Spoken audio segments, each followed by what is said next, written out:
Hey guys.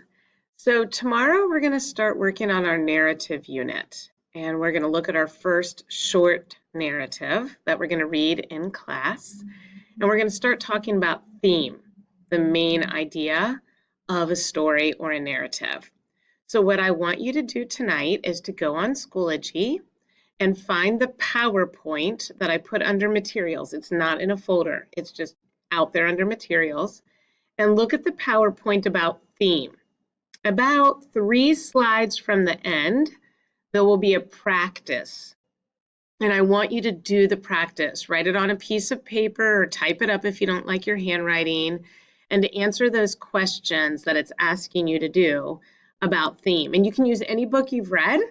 You probably want to use the one maybe that you read this summer, since that's the most forefront in your brain, in your memory. And answer those questions, and then you'll turn it in tomorrow. And we'll talk about theme tomorrow and read our first short story in our narrative unit. And that's it. Have a good evening. See you tomorrow, guys.